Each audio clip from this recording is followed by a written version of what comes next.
What's going on, everybody? Episode 1 of the live chat. How's everybody doing here?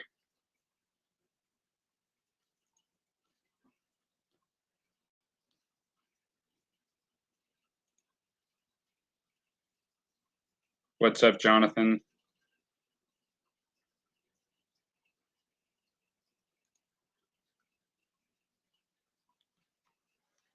On here, anybody that wants to be live on the live stream can message me and we can try to bring you in here as well.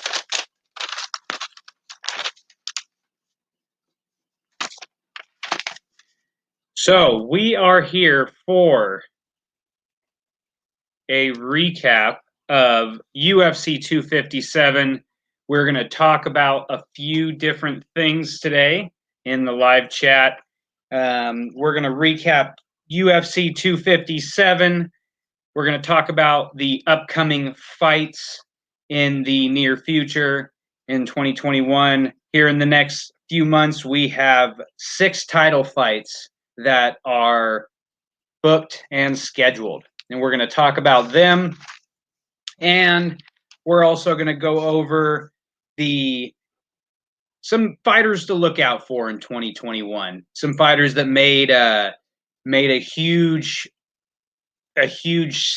statement in 2020 and is already scheduled and on a good track to head for the moon in 2021.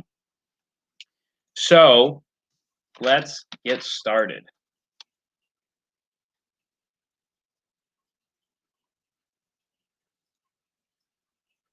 So UFC 257 was last Saturday.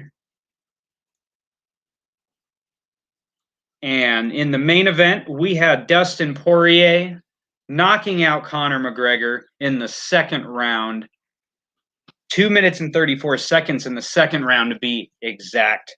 And it was a performance of the night, and it was an amazing performance put on by both fighters, actually. Conor McGregor was winning round 1. Now the stance switch, I don't know. I would say that maybe he probably switched his stances from previous fights that we have seen him in before. He looked a lot more. He looked a lot more stiff. It looked like the inactivity had really did a toll on him. Dustin Poirier was the fresher fighter. He could take the punches. You could tell at 155 pounds, he is definitely more durable. And if you go here, we'll go ahead and look up the numbers from the fight. Get here.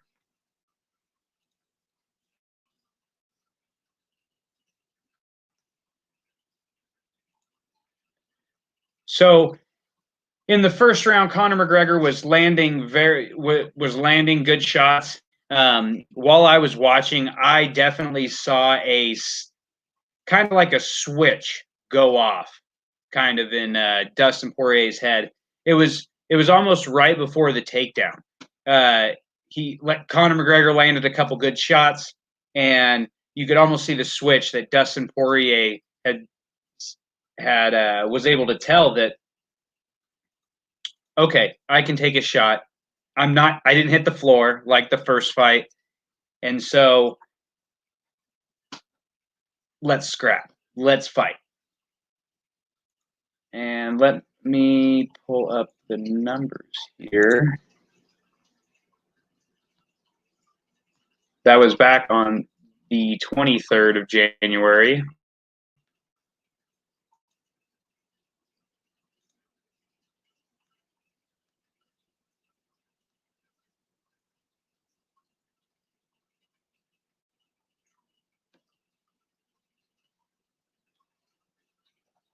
Let's see. Looks like UFC.com is not working.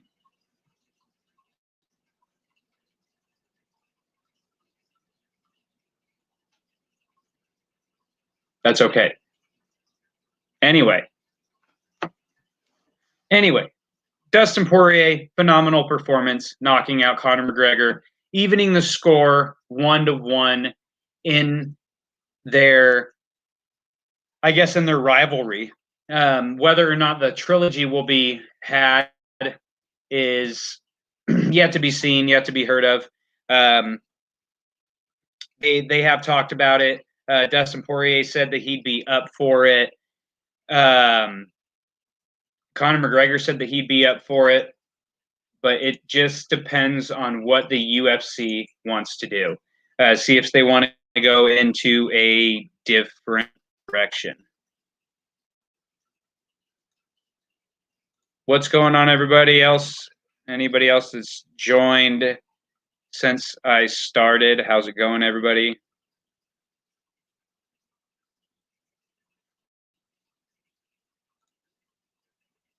All right. So, and in the co-main event, we had the debuting Michael Chandler knocking out Dan Hooker in the first round, 2 minutes and 31 seconds in the first round.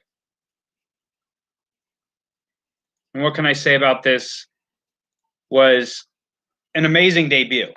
I don't know if I can say of another debut that was as great. Maybe Anderson Silva, maybe Justin Gaethje. But what a phenomenal debut. Michael Chandler, obviously being unranked, making his UFC debut, but taking out the number 6 ranked lightweight in the world in the first round was absolutely amazing. He was pressuring Dan Hooker. It looked like, I don't know if Dan Hooker looked scared or maybe he just couldn't get off that night. I don't know. But Michael Chandler with a phenomenal performance, super scary backflip off the top of the cage afterward. Not anything I would have pulled off. Probably would have blown my knees out. But I'm surprised he didn't either. Anyway, you should save the backflips for not off the top of the cage. Super dangerous. Putting yourself, putting yourself at risk like that. I mean, he could hurt himself, but anyway, he's an athlete. He can do backflips off the cage if he wants, I guess. Before also a performance of the night bonus for Michael Chandler, and I believe that actually put him. Let's see if I can get these, if I can get the rankings pulled up. But I believe that put Michael Chandler in the top 5 with the win over Dan Hooker, which him being put in the top 5 is a huge thing. That puts him right in the middle of one of the deepest divisions in the UFC. I mean, just looking at the rankings right here in the top 5, we have Khabib Nurmagomedov as the champ, which whether or not he's retired, that's yet to be seen. He says he's retired. Dana White seems to be still holding on to him not being retired and for one more. But with the Dustin Poirier's win over Conor McGregor, that puts him at number 1. Justin Gaethje at number 2. Actually, I can let's see if I can't pull this up here. You guys can see as well. All right.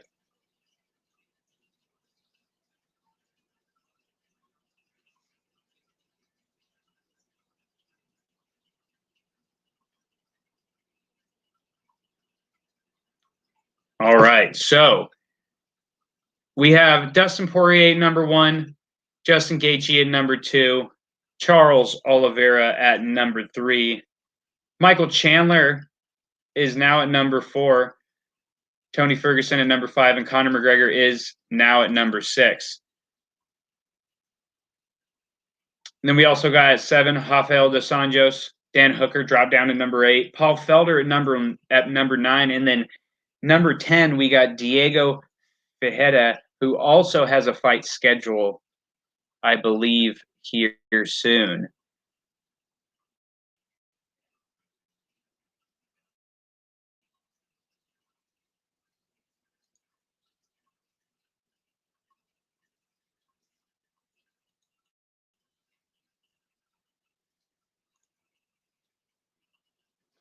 So, right before that, we had Calderwood defeating Jessica I by decision. And this fight was dirty. Like, right off the bat, Calderwood would come out, be digging shots to the body, and Jessica I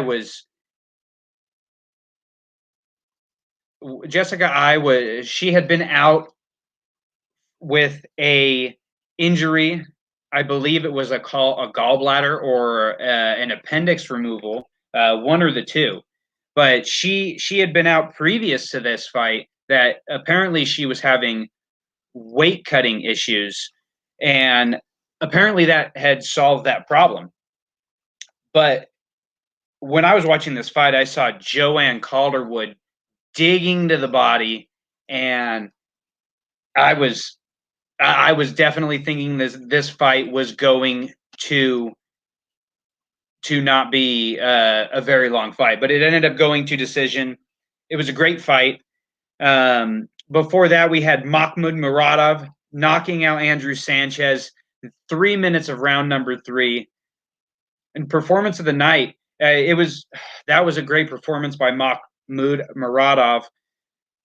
And then another amazing performance of the night was Marina Rodriguez knocking out surging Amanda Hebus in 1 minute of the second round.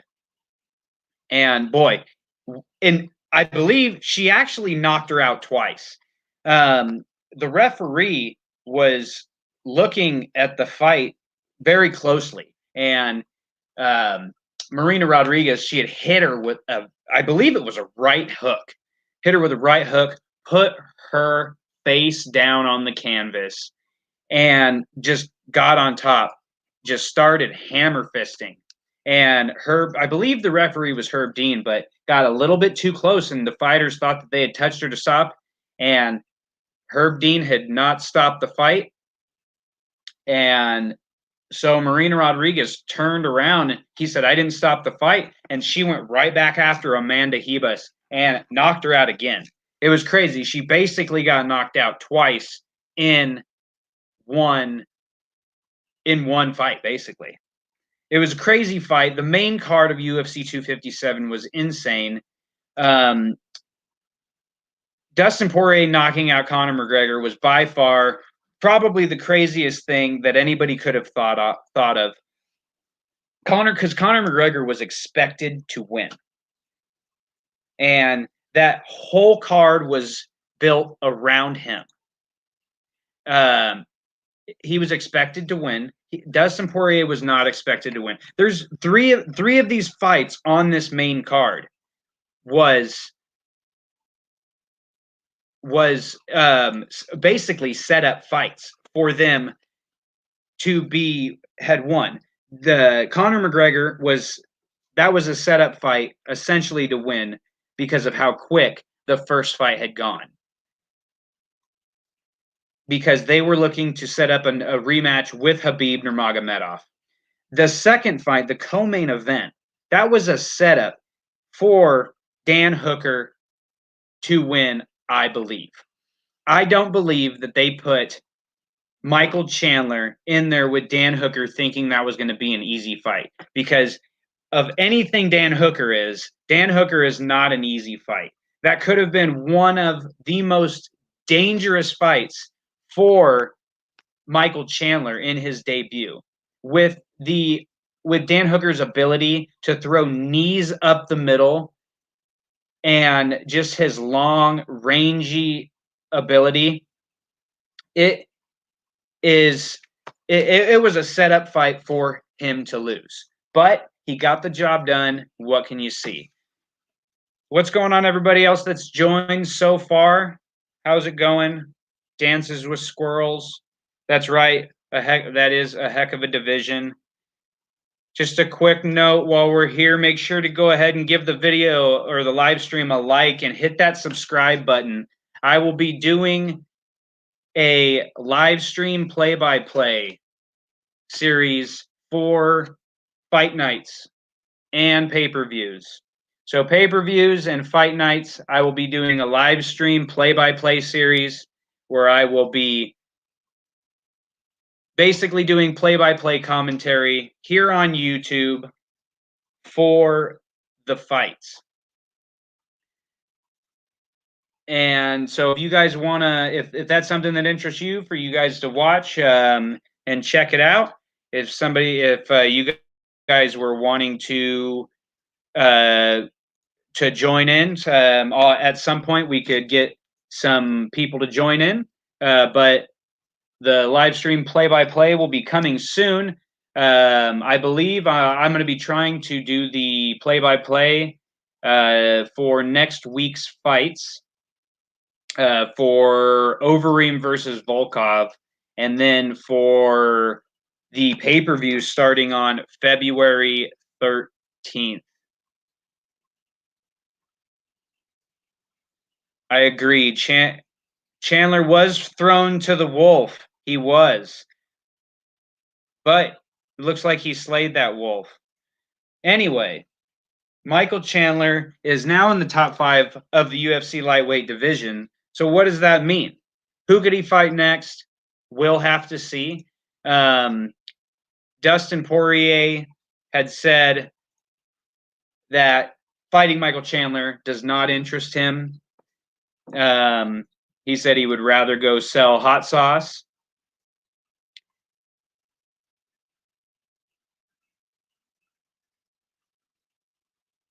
And because of the fact that he believed, Dustin Poirier said in the post-fight interview that he believes that Michael Chandler does not deserve a UFC title shot off of his second fight in the UFC. Now, whether or not I agree with that, I guess I don't necessarily agree with him getting a second title fight right off the bat after beating the number 6 ranked guy. Maybe if he went and beat one more, maybe he would get a title shot. Whether or not he would be fighting Khabib for the title, that's yet to be determined.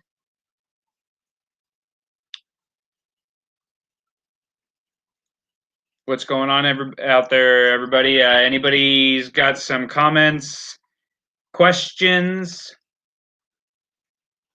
concerns?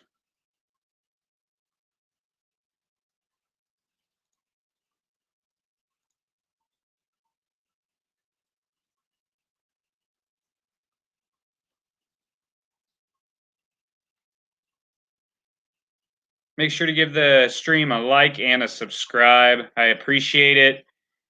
That subscribing, giving a like will make sure show all your guys' friends this video if you care to. I'd appreciate it. It'll also get you guys my content. I will be pumping out content as much as humanly possible between my work schedule and my 2 kids. I will be trying to get content out as much as possible.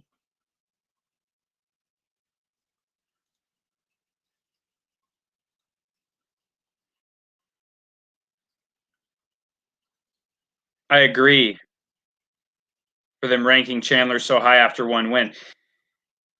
I mean, I would have thought that they would have ranked him number 6 I didn't think that they were going to put number 4. But if you look at the division, they let's see. Let's go back to. Give me one quick second.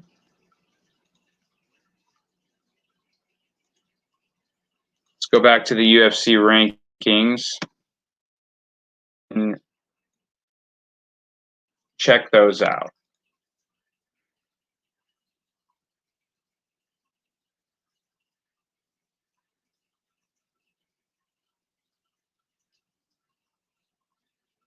Okay, so number 1, we got Dustin Poirier, who just had the win over Conor McGregor, who was ranked number 4 before the fight. Justin Gaethje is ranked number 2.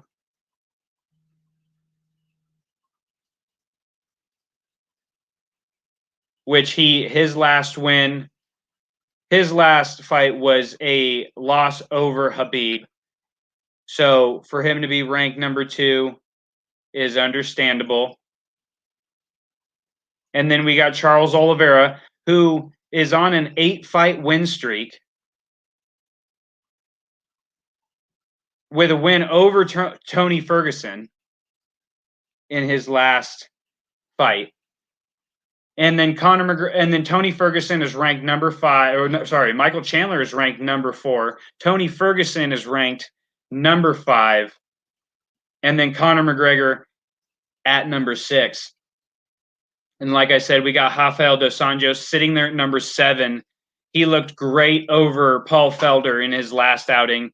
Then we got Dan Hooker sitting at number 8, Paul Felder at number 9, and then Diego Ferreira at number 10. And then we got the whole lightweight division is a complete, I don't even know what to say. It's super stacked. And then down, even after number 10, we got Ally Aquinta ranked at number 11, who, by the way, went 5 rounds with the current champion on 48 hours notice, I believe. And then we got Kevin Lee sitting at number 12. We got Beneil Dariush, who I believe has a fight scheduled here coming up soon. And we have Islam Makhachev, who has a fight scheduled against very tough Drew Dober coming up here soon. I could get that information here soon. And then we have number 15 ranked Gregor Gillespie.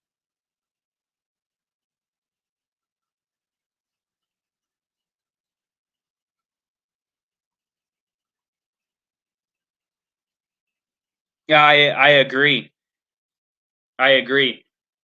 Who do you think Chandler should be paired up next? Dances. I think they should give Chandler Justin Gaethje.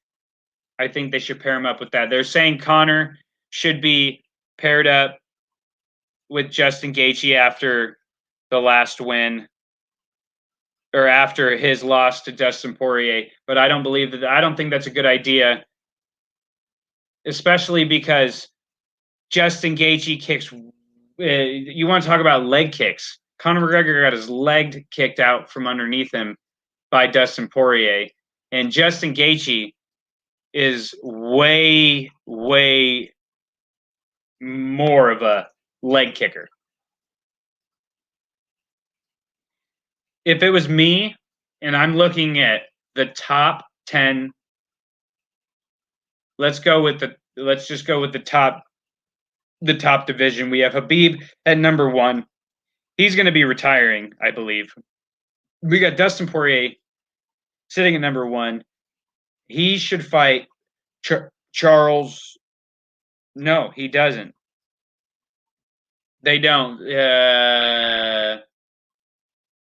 He doesn't. And Michael Chandler's fresh, coming off of round 1 knockout over coming off a round 1 knockout. He's still fresh. He barely even got touched.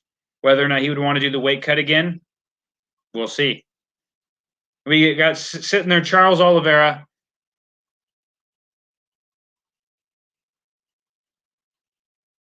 I would say we do Dustin Poirier and Charles Oliveira for the title. We got Justin Gaethje matches up with Michael Chandler, and then we do Tony Ferguson versus Conor McGregor. Conor McGregor, Tony Ferguson are both coming off losses. They tried to fight in the past. It makes sense. And then we got Michael Chandler taking on Justin Gaethje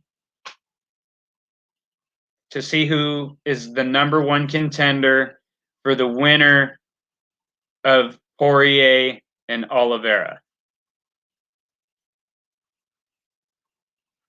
That's what I believe we do with the lightweight division. Okay, off to the next topic.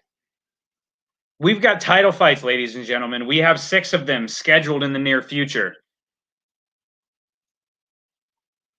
We have, coming up, February 13th, we have UFC 258, Usman versus Burns. Now, Usman, the welterweight champion, taking on number 2 ranked Gilbert Burns. And Usman he's on a 16-fight win streak. He lost his second fight in his professional career, and he has not lost since then. And he is 17-1, 16-fight win streak, and nobody can seem to take this guy out. So we'll see if Burns can do it. Burns and Usman used to be training partners. They used to spar together, used to be training partners, and so we'll see. We'll see if that has anything. If that has anything to do with anything, I guess. We'll see if anybody had the upper edge. It'll definitely come out in the fight. All right, so February 13th, we have Usman versus Burns. That will be the first pay-per-view event that I will be doing a live stream play-by-play. Like I said, live stream play-by-play will be coming right here on this channel, and it'll be UFC 258 on February 13th. My plan is to do play-by-play for the whole main card, but I will for sure be doing the main event and a post-fight reaction show. All right. The next pay-per-view that after that is we have UFC 259. In UFC 259, we have 3 title fights, ladies and gentlemen. We have Jan Blachowicz, the reigning, defending light heavyweight champion, taking on Israel Adesanya, moving up from 185 pounds to try to take on the light heavyweight champion to become a simultaneous 2-division champion, which he'll be the second person.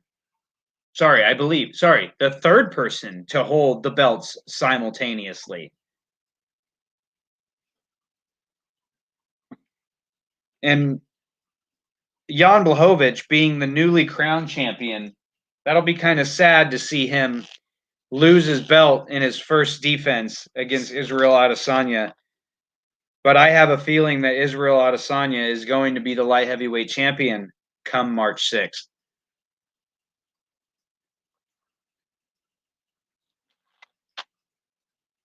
And then we got in the co-main event, or I guess I can't really call it the co-main event, the second title fight. We have the GOAT, Amanda Nunes, taking on another victim, Megan Anderson. Poor Megan. She's going to be fed to the lioness, Amanda Nunes. It's gonna be bad. It's gonna be bad, guys. I believe the last time I checked, Amanda Nunes was I believe 1,100 favorite to win, and Megan Anderson being a Dances with Squirrels. Yes. Jan Blachowicz will be taking on Israel Adesanya March 6th in the main event for the UFC Light Heavyweight Championship. That is announced.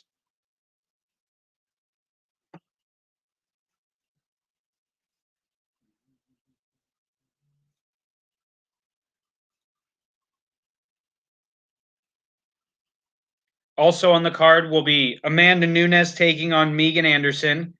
And then in the bantamweight division, in the men's bantamweight division, we have Petr Yan taking on Aljamain Sterling for the men's 135-pound belt. I believe Dances with Squirrels, if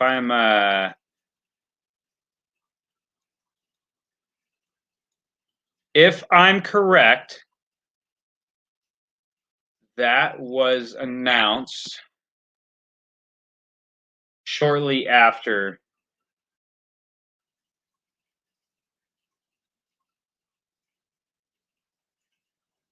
Let's see.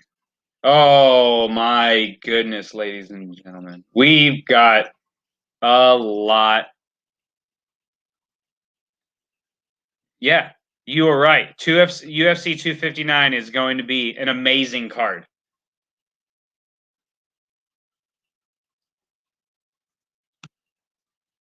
And then not to mention, we have UFC 260 on March 27th. We have 2 pay-per-views in March, everybody. We have March 6th, UFC 259. We have 3 title fights. And then UFC 260 is on March 27th. We have the heavyweight champion of the world, Stipe Miocic, taking on very hungry, very surging, very dangerous knockout artist, the Predator, Francis Ngannou. Now, Francis Ngannou is probably one of the scariest power punchers that we've seen in the heavyweight division.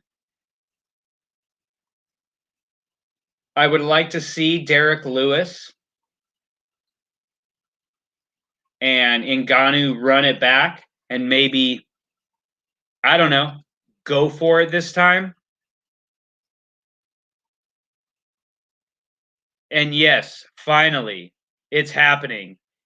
I have a very, very, very funny feeling that it's going to be a different fight than the first fight. I don't think that Miocic is going to be able to control Ngannou the way he did the first fight. Take him down and just kind of, I don't know, beat the shit out of him for 5 rounds. I don't think that that's going to happen.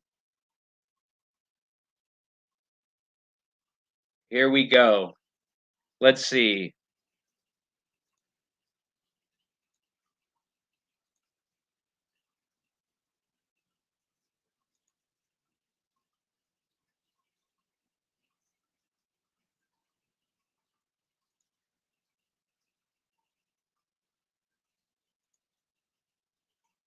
All right.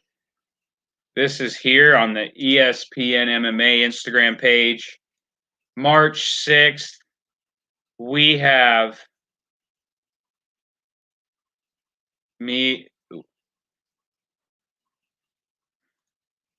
Blachowicz versus Adesanya for the light heavyweight belt.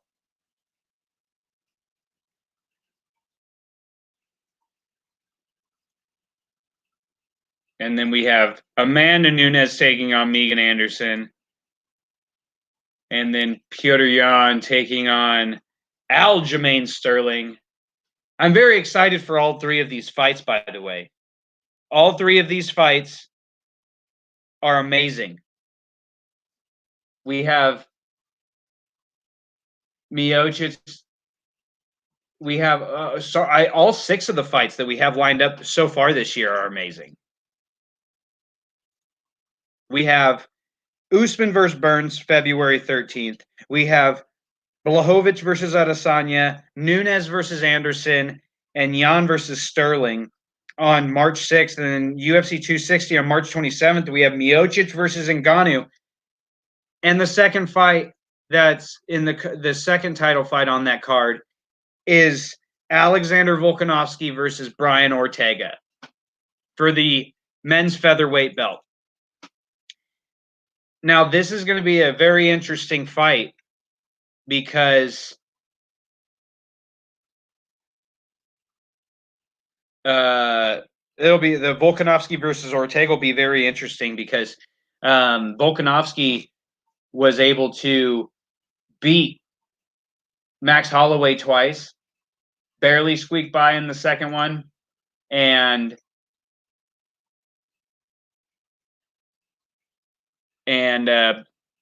Brian Ortega has very good jiu-jitsu. And so if it goes to the ground, it's going to be very, very bad for Volkanovski.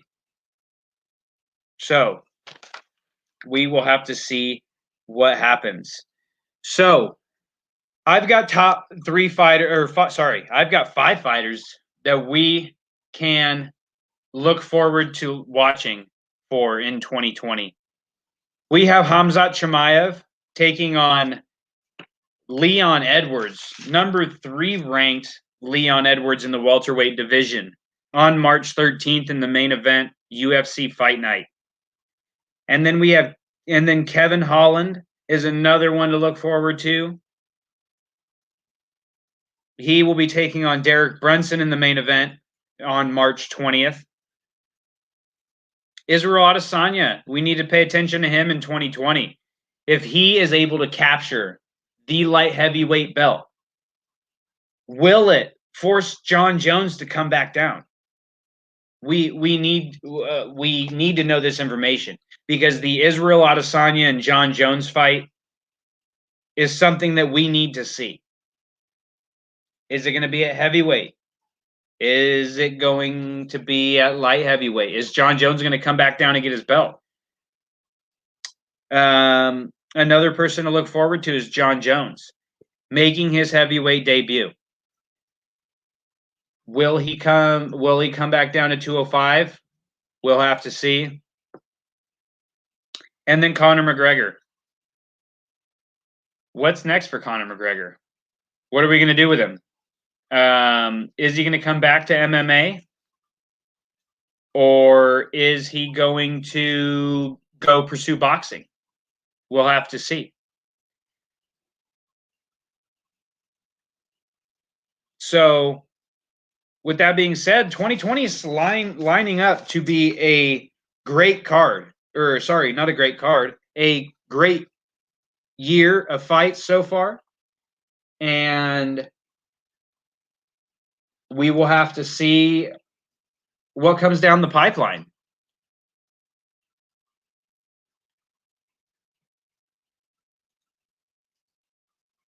All right, guys. Thanks for tuning in to episode 1 of my live chat. My name is David Hanson. Make sure to like and subscribe. Give that video a like. Subscribe for more content. Like I said, I will be doing a live stream play-by-play. That'll be coming soon right here on this channel. Give this stream a like. Subscribe to my channel. Follow me on Instagram, DHansonMMA. Follow me on Twitter, HaasD1992. And I also stream live on Twitch, Big D Haas 1992. And I will catch you guys in the next stream.